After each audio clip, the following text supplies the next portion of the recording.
உங்கள் favourite TV ஷோக்களை இனி miss பண்ண தேவையில்லை. ZEE5 இல் முற்றிலும் இலவசமாக காணுங்கள். இங்கேயும் எப்பொழுதும். நீ மீடியால தானே இருக்க, நீ சரக்கடிப்பல்ல. ஒரு பழக்கம் நம்மளுக்கு உண்மையாவே இல்லாம இருக்கும், ஆனா அவங்க கண்டிப்பா ஸ்டாம்ப் பண்றாங்க. நீ மீடியால இருக்கிறதுனால இது ஈஸியா நீ பண்ணிதான் அவ அப்படின்னு ரொம்ப ஊர்ஜிதமா சொல்லிடுவாங்க. இது உங்களுக்கு கண்டிப்பா இருக்கும். சினிமால இருக்கீங்க, இதெல்லாம் இருக்காதா அப்படின்னு.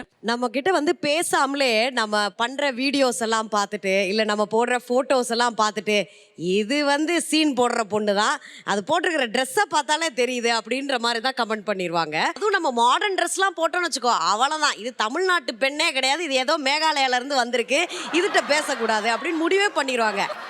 சாரி முந்தானியை பிடிச்சலாம் இழுத்துருக்காங்க. என்ன போன வருஷம்லாம் வந்து ஒரு பட்டிமன்ற பேச்சாளராக இருந்தால் இப்போ 2 சீரியல் பண்ண உடனே நின்று பேசாமல் கூட போறியா அப்படின்வாங்க. அதுக்காகவே நம்ம இயல்பை மீறி குடிச்சிருக்காங்கன்னு தெரிஞ்சுமே நம்ம கை கொடுக்குற ஒரு சூழ்நிலைக்கு நம்ம தள்ளப்படுறோம். கார்ப்பரேட் ஃபங்க்ஷன் நல்லா சூப்பராக போயிட்டு இருக்கும். அது முடியும் போது அப்படியே மாறிடுவானுங்க. வந்து ஃபஸ்ட்டு கட்டி பிடிச்சி ஆம்பளன் கூட பார்க்காம இந்த கழுத்துக்கு பின்னாடி ஒரு கிஸ் அடிப்பான். மேனையே மேன் ஹேண்ட்லிங் பண்ணுவாங்க. அந்த மாதிரி நான் சொல்ல வரேன். போகிற இடத்துலலாம் லவ் சார், லவ். எங்கள் வீட்டுக்கு வாங்க, நான் சமைச்சு எடுத்துகிட்டு வரேன், நான் மீன் குழம்பு வச்சு தரேன், நான் ஸ்வீட் வாங்கி தரேன்.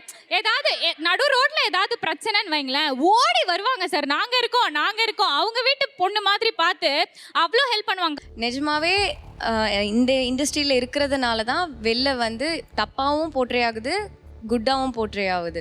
இப்போ இதே விஷயத்த இதை விட பேடாகவும் சரி குட்டாகவும் சரி வெளில இருக்கிற காமனான பீப்புள் நிறைய பேர் பண்ணிட்டு தான் இருக்காங்க.